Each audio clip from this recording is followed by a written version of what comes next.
Here's a little story. Back when I was much younger, my 3 sisters and I used to go to this nearby local video game rental store. There were 2 games I remember us renting pretty often. The first game was Pilot Wings 64, and the other was Snowboard Kids. We'd play Snowboard Kids so often, up until the day when the video game store switched from N64 games to the more current game systems like PS2, GameCube, Xbox, etc. A few years later, after the store closed, one of my sisters went on eBay to order a used copy of Snowboard Kids because the 4 of us missed playing it. Plus, it wasn't on Virtual Console, so we didn't have any other choice. And I've had this copy ever since.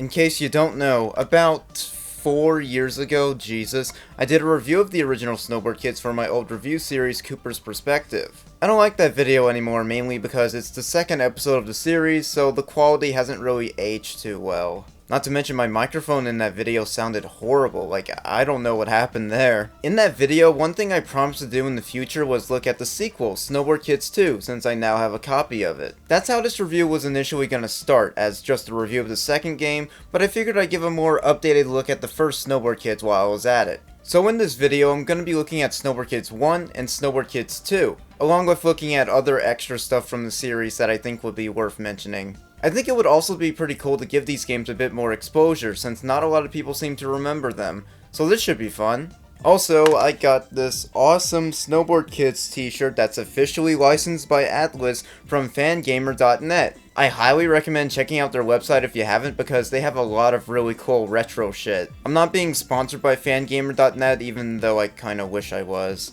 But whatever, let's get on to the video.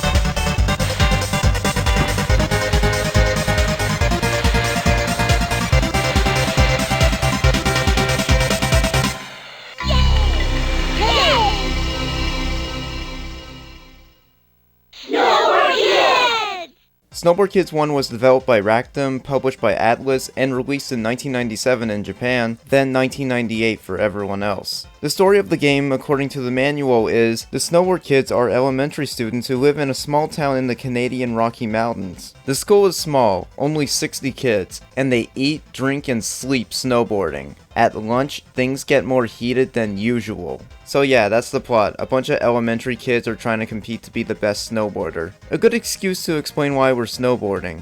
Well, one of the first things to note about this game is that whenever you boot it up, it says it needs a controller pack, a memory card for the N64. You need one of these to save your progress, and it takes up an entire pack. So I'd recommend dedicating one controller pack to this game like I did. The game also uses the Rumble Pack, the more common and popular attachment for the N64 controllers. After you load your save file, it'll give you a cue to swap out the controller pack for the Rumble Pack if you want to use it. This is a method that fans have dubbed hot swapping for these type of N64 games. The more you know. Starting out, you have 3 types of boards to choose from. Freestyle, which is great at turning but isn't very fast. All Around, which is mainly for doing tricks that I'll get to later. And Alpine, which is more based on speed. I mainly stuck with Alpine since it helped me unlock everything. The gameplay of Snowboard Kids is much different to other racing games at the time. Instead of using a button to move forward, you're mainly focusing on slopes and momentum to pick up speed in order to win a race. This was a pretty unique gameplay style that I think was one of the earliest snowboard games to start doing this on the N64. And in case you're wondering, this game predates 1080 snowboarding by just 2 months. This gameplay style was impressive for its time, and also irritating when you find other racers passing you because they've gained more speed than you. Jumping sort of makes you snowboard faster from its increased momentum. I'm gonna bet you guys thought Sonic would be the only franchise where I talk about momentum. One thing you'll find in levels are coins and these little shops. These are what give you items to use against other snowboarders. If you don't have enough money, being 100 coins, you'll smack into the item box, making you slow down during a race. To get coins, you can just collect them as they appear on the track, but you could also get more coins by using another method, tricks. To perform tricks, whenever approaching a jump, hold the jump button down and hold the analog stick in any direction. Once you hit the jump, let go of the jump button and you'll perform a trick. This can help you earn coins, and I highly recommend doing tricks as often as you can because it'll help you so much. Tip: while doing a trick, hold one of the C buttons down to grab the board. It looks cool and even adds more coins to when you finish performing a trick. There are 5 snowboarders you can choose from at the start. First there's Slash, my favorite, who's pretty well balanced. There's Nancy, who's the best at doing tricks, Jam, who's Jam, Linda, who's alright, and then there's Tommy, who's the fastest character but is also not too good at turning. Fun fact, Slash, Nancy, Jam, and Linda are all being voiced by Lani Minella, one of my favorite voice actresses. Yay! If I was a Sonic fan growing up, it would have blown my mind that both Rouge the Bat and Slash had the same voice. Lani Minella has such a unique and recognizable voice. Like, she was in Snowboard Kids not even 2 years after Bubsy 3D, which was one of her early voice acting roles. She would later go on to provide voices in Snowboard Kids 2, and probably most famously, she would go on to work for Sega, and would end up becoming the voice director for most Sonic games. And she would also provide character voices for Rouge the Bat and Omochao. Then Sega kind of let her and the original voice cast go after Sonic Advance 3, and I think she would later go on to provide voices for Nintendo games. Yeah, Lani's career is pretty interesting. Did you know she was in the PS2 version of Half-Life 1? I'm not joking, look it up. I just find it kinda interesting that I've known about Lani since my entire life probably. Like, I've heard her voice in video games since I was very little. And it all started with Snowboard Kids. Okay, I don't know what this part of the video has to do with the rest of the review, but I feel like Lani Minella deserves more credit for her work. So yeah, keep up the good work, Lani. You're doing great. Back to the items, there's a large number of them to use. There's items you can shoot and other items that can do different things. There's the glove slap, which sends a hand at other kids to knock them over. It's fun to send out, but it's not fun to receive it back. A lot of items in this game are pretty much like that. There's parachutes, which are my favorite items, mainly because they cause the other racers to shoot up in the air for a while. There's an ice crystal, which can make you freeze one of the kids. Snowman, which turns a kid into a snowman for a brief time, making them lose control for a bit. There's bombs, which sounds great to use at first, but the aftermath of their explosion can affect you as well, so I wouldn't recommend using the bombs too often. The secondary items you can use includes a fan, which can give you a good boost for a short while. You can send ghosts at other players, which causes them to slow down. There's a cool item, the disc, which can crush all the other players and flatten them for a bit. Again, fun to use, not fun to receive. You can also drop rocks to trip other players. Then there's the mouse that you can send to other snowboarders to steal their money. This item's kinda rare to get, so it's awesome whenever you can use it. Then there's the last item, the invincibility item, which can make you invisible and also impervious to other characters' attacks. The items can add a lot to the gameplay, but if you don't like them too much, the game does give you the option to turn them off. I leave them on mainly because I've been playing this game like this for over a decade by now. Of course, we can't have a racing game without the courses to race on. We've got 9 tracks to race on, with 6 of them being available at the start and 3 of them that are unlockable. First up is Rookie Mountain, a short beginner level that lasts about 5 laps. Not a bad level. I always liked how this game has you start another lap. You end up taking a ski lift that carries you back to the beginning of the level. That's so inspired. Big Snowman, possibly the most iconic stage in the game. It's also rather lengthy, so it only lasts 2 laps. God damn, do I love the music in this level. It's so catchy and great. Yeah, the soundtrack for Snowboard Kids is really phenomenal. It's just so catchy and memorable. I guarantee you'll be humming some of the songs from the game after you finish playing it. Next up is Sunset Rock. I love the look of this level. The sunset looks so beautiful. I think the graphics for the game are insanely good for the N64. It's so colorful and vibrant. The art style is one of the most memorable parts of the game. It helps give Snowboard Kids its own personality. Some memorable aspects about Sunset Rock are the falling rocks, the one part where you can grind but you gotta jump on it properly, and the big snowman at the end shooting snowmen for you to avoid. All around, fun level. Night Highway. I love this level's look. The lighting on the N64 looks so nice. The music also sounds great. Such a fun level. Grass Valley. The first level not to have any snow in it. Huh. I remember this level the most because my sisters would constantly bring up that this random tunnel right here is an alleged shortcut. I have tried over and over again, but you can't reach it at all. It's just there for decoration, I'm telling you. Disneyland. When I was younger, I always thought this level was called Disneyland. Once again, I love the look of this level. I love the choice of colors here. The teacups are also memorable since they bounce you around, and this water stream near the end is a really cool set piece. Upon winning every other race and beating Disneyland, you'll earn the Bronze Pass, which will grant you access to the next level, Quicksand Valley. I love the idea of a sandboarding level, but I'm also not very big on desert levels in games, and this level doesn't help. Quicksand Valley just isn't as fun in my opinion. There's a lot of annoying sharp turns, and segments that just lead to you falling off the track. I never replay this level when I come back to the game. It's just not very fun. Music still sounds epic though. Beating this level gives you the Silver Pass and access to the next level, Silver Mountain. I love this level. It's probably my favorite level in the game. There's a heavy amount of fog, but it's whatever. I personally don't mind it. The one thing I wish this level had more of mainly sides with the music. We hear this awesome electric guitar riff at the beginning of the track.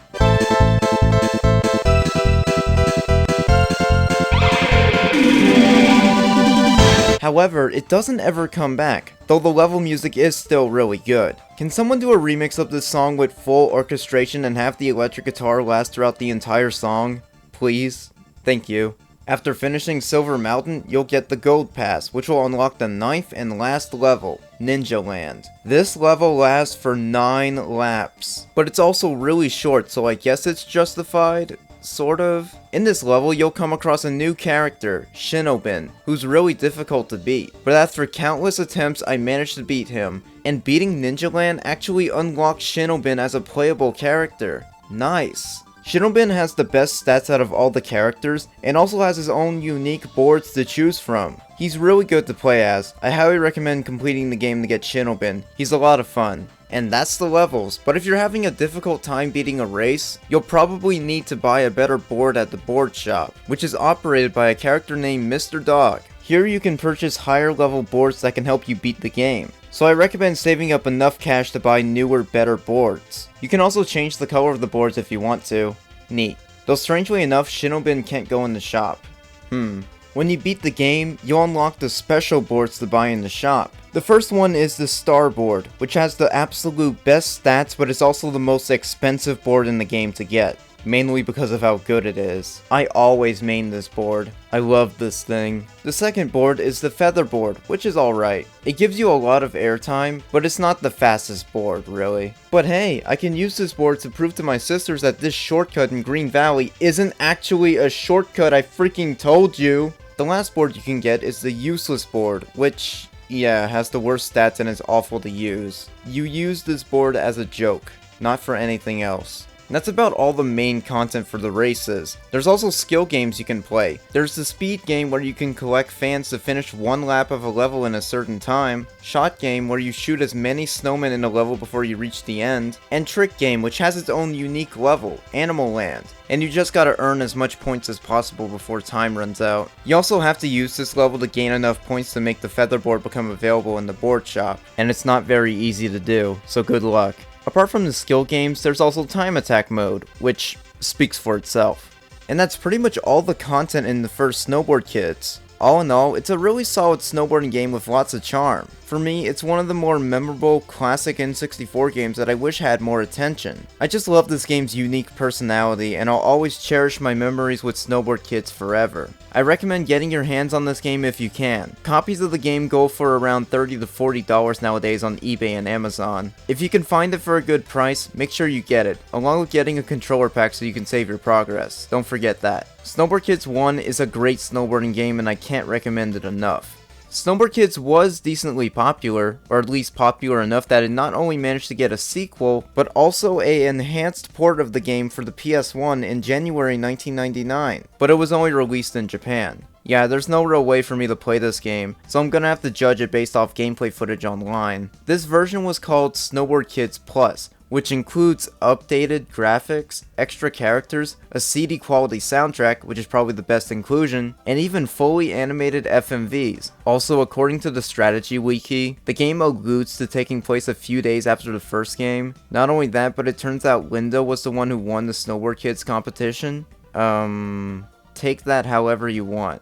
From what I've seen of it, the game looks okay. I will say, I prefer the graphics on the N64, but I do find it kind of impressive that they tried to make a 32-bit version of an originally 64-bit game. Like I said, the music got an upgrade and it's probably the best part of the port. I love hearing the old tracks in CD quality audio. So good. I recommend looking these arrangements up if you haven't heard them. Not gonna lie, I do kinda wish the game came to America at some point. It would have been interesting to play in comparison to the N64 version. If this version at all interested you, and you also have a way of playing imported PS1 games, then check this version out. Snowboard Kids Plus is also kinda pricey like the first game. The lowest prices I've seen it go for are around $30. So best of luck if you try tracking down this game. So with all that said, let's move on to Snowboard Kids 2.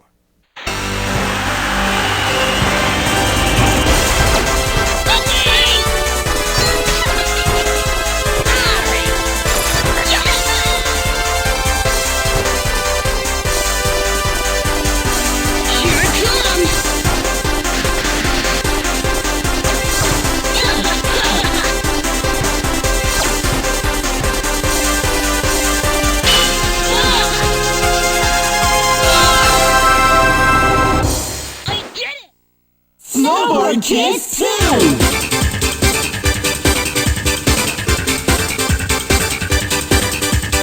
Snowboard Kids 2, released in 1999, just a few months after Snowboard Kids Plus. Snowboard Kids 2 is a game that I looked forward to playing for several years. Obviously, with this game being a sequel to a game that I used to play all the time in my childhood, my interest was piqued. Well, the first major thing to point out about this game is that it doesn't need a controller pack anymore. This game saves internally with 3 save slots available. Also, the copy I got off eBay had 2 complete save files on it, which just makes my job easier. So thank you to that seller. This is someone's childhood that we're looking at right here. First things first, there's a story mode. Yeah, not just battle race, there's a story to actually play through. Before I begin talking about it, the Snowboard Kids Wikia says that it ignores the events of Snowboard Kids Plus, so that game doesn't matter anymore. Also from the Snowboard Kids Wikia, the mysterious youth Damien has invaded Snowtown, determined to make the lives of the Snowboard Kids miserable through trickery and sabotage. Between rampaging snowmen, the crazy experiments of new member Wendy Lane, and other wacky adventures, the Snowboard Kids better be on their guard.